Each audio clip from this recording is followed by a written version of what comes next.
여러분 안녕하세요. 네, 널선 서유정 교수입니다.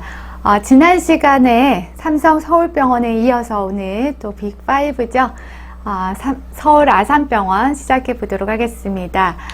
지난 시간에 제가 얘기 드렸지만 또 이번 시간에 처음 보시는 분들이 있을 것 같아서 중요한 내용이어서 합격 비법 먼저 시작하고 얘기 드리겠습니다. 일단 결론부터 두 가지식으로 얘기하라 했어요. 병원이 좋아하는 방법이다라는 말씀을 드렸고 1분 내에 얘기를 하는데 끝에는 이상입니다 라는 것을 붙여주세요. 그리고 마지막에 이거 중요하다 했죠. 키워드 중심으로 외워라. 조사까지 다 외우면 다 표시난다. 그리고 우리가 한 병원에만 볼 것이 아니라 여러 병원을 보기 때문에 키워드를 외워야지 우리가 대답할 수 있다라는 말씀을 드렸습니다. 자, 서울 아산병원 시작하겠습니다. 마약성 진통제 사용 시 주의사항은 무엇입니까? 네, 여러분이 한번 대답해 보세요. 시작!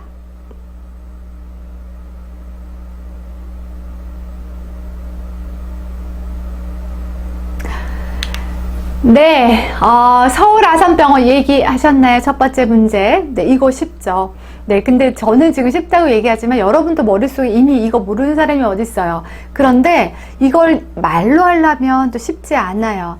그래서 여러분들이 항상 써서 외우는, 항상 공부할 때는 우리가 조용한 데서 공부를 하니까, 도서관 이런 데서 공부하니까 써서 많이 외우죠. 근데 이거 썼다고 해서 내 머릿속에 들어있다고 해서 이거 말로 할 수 있는 건 아니에요.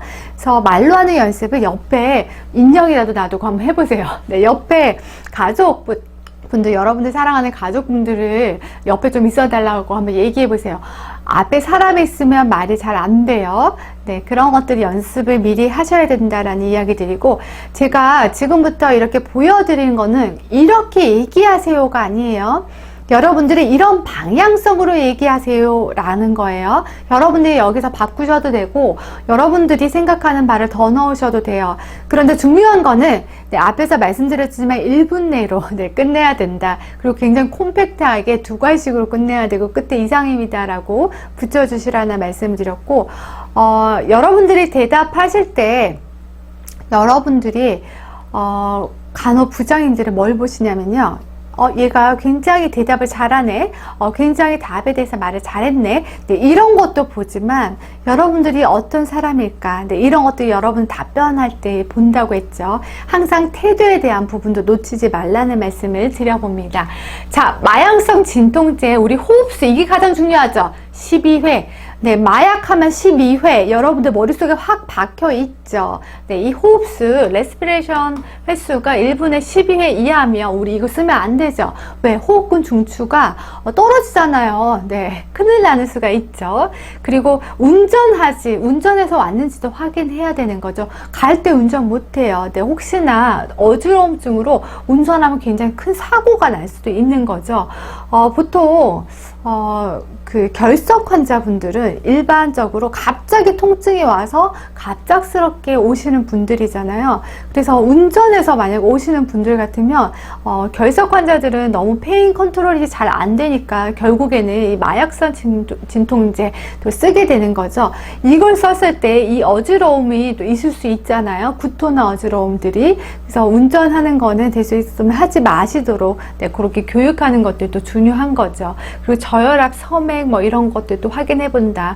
여기까지 얘기하면 보통 1분이에요. 근데 어떤 곳에서는 또 부작용을 묻는 병원들도 있어요. 그래서 함께 가지고 와봤어요. 부작용도 똑같죠. 어지러움, 졸음, 오심, 뭐 저혈압, 변비, 유린 아웃풋이 줄어들고, 네, 이런 이야기들.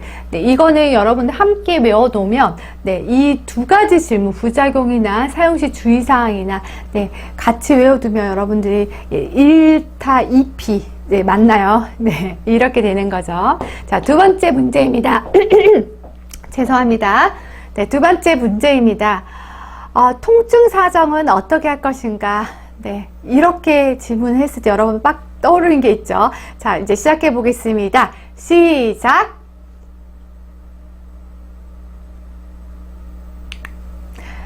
네, 여러분 3초 후에 대답하셨나요? 끝나자마자 갑자기 NRS 딱 이렇게 나가진 않으셨나요? 네, 여러분 그렇게 대답하면 여러분들 침착하고 숙고하는 것처럼 보이지가 않아요. 태도가 중요하다고 했죠. 제 이야기가 끝나면 네, 3초 헤아리고 한번 시작해 보세요. 자, 환자들의 통증 사정을 할 때 어떻게 할 것인가? 네, 환자가 사용하는 언어나 네, 그리고 정서, 그들의 정서도 봐야 되는 거죠. 그 바디랭귀지 말이 잘 안 되는 사람들이 있어요. 아기들. 아기들은 막 보채는 거죠. 보채는 이런 바디랭귀지를 보는 거죠. 표정이나 이런 것들. 이런 것들을 NRS를 통해서, 네, NRS는 뭐예요? NRS 뭔지 물어보는 병원도 있어요. 네, 이거는 여러분들 다 아죠. Numeric Rating Scale. 맞나요, 여러분? 네. 네, NRS. 네, 형 상태에 대해서 평가하고 이제 끝나고 나면 네, 재평가 통증 사정을 하고 나서 어떤 페인킬러를 썼다. 그러고 나면 우리가 재평가를 하죠. NRS 이거에 대해서 얘기해 보라는 그런 병원들도 있어요. 이렇게 외우실 때 여러 가지 외워두면 내가 적용해서 얘기해야 될 것들이 생기잖아요. NRS는 여러분들 다 아실 것 같아서 네, 이건 한번 넘어가 보도록 하겠습니다. 저 같으면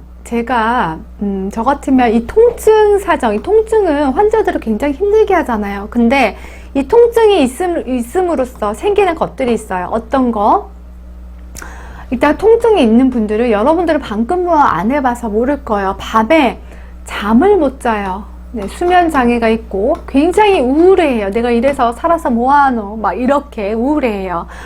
그리고 가끔씩은 제가 통계적인 자료를 보면 논문 자료를 보면 이 사람들이 자살 충동을 느낀다는 분들도 있어요. 통증 때문에 실제로 자살하신 분들도 있죠. 그래서 이런 문제들이 굉장히 심리적인 문제들이잖아요. 그래서 이런 문제들이 병원에 계신 분들이 이미 잘 알고 있어요. 근데 여러분들은 이런 것까지 생각하는 사람이 되면 좋겠죠. 그래서 이거 통증 사정에 대해서 네, 이거 명확하게 얘기하는 거에 플러스 제가 이 병원 간호사가 되어서 이런 통증이 있는 환자들의 옆에서 네, 항상 이런 심리적인 문제까지 네, 보고 지지해주는, 정서적인 지지를 해주는 간호사가 되겠습니다. 이상입니다 하면 네, 여러분 어떻겠어요? 이거 듣고 있는 여러분 어떻겠어요? 네, 이렇게 연결시키는 거예요. 네. 자, 3번 디지털리스 제재 투약 시 주의사항. 네, 여러분 한번 대답해 보세요. 시작.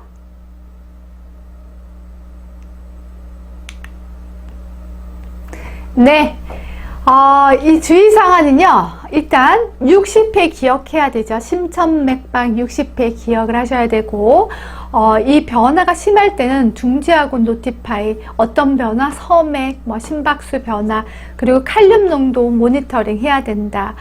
이거는 여러분들 머릿속에 있는 거죠. 네, 60회 보통 이까지는 다 대답해요. 그리고 이거 하나씩 더 외워서 가면 여러분은 그때 대답하기가 좋겠죠.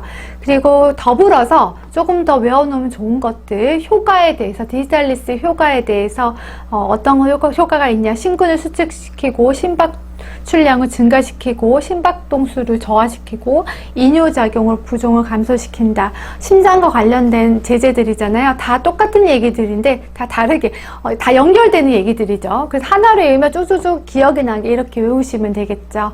네, 이렇게 하나의 문제로 하면 돌돌돌돌 같이 할 수 있는 것들을 조금 더 확장해서 외우시면 좋은데 죄송해요.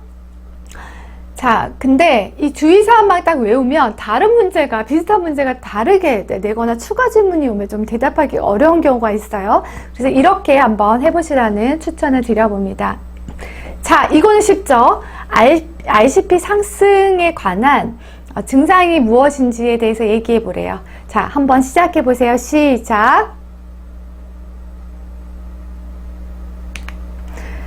자, RCP 상승 증상 얘기해 보세요. 세 가지 아주 특징적인 증상이 있어요. 뭐 있어요? 네, 파필라리 에데마 이런 것들도 있고요. 네, 헤드액 여러분 생각하셨나요? 네, 그리고 프로젝티브 버미팅 이렇게 세 가지가 있죠. 네, 헤드액, 프로젝티브 버미팅, 파필라리 에데마 이렇게 세 가지.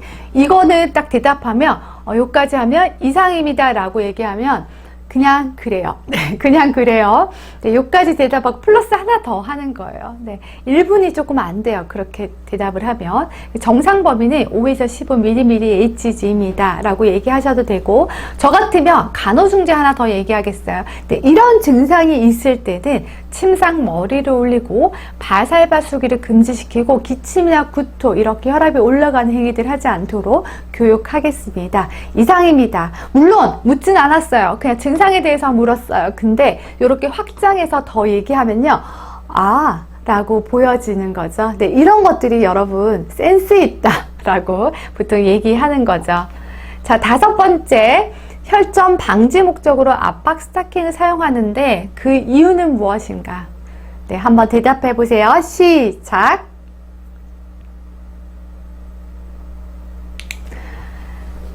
자, 여러분 대답하셨나요? 네, 대답 못 하셨죠? 네, 우리는 당연하게 그냥 우리가 간호중재로 생각하잖아요. 압박 스타킹. 이 이유는 뭘까 생각해 보신 적 있으세요? 네, 이거 질환에 대한 조금 이해가 있어야지 하는 거죠. 혈전 이런 것들, 정맥혈전, 폐색전증 요거 2개의 단어를 기억하셔야 돼요. 키워드로. 사실은 이것 때문에 우리가 하는 거죠. 보통 수술 환자들이 이거 많이 하는 거죠. 그리고 IV나 이런 거 오랫동안 맞는 환자분들도 붓거나 이러면 네, 이런 압박 스타킹을 사용하는데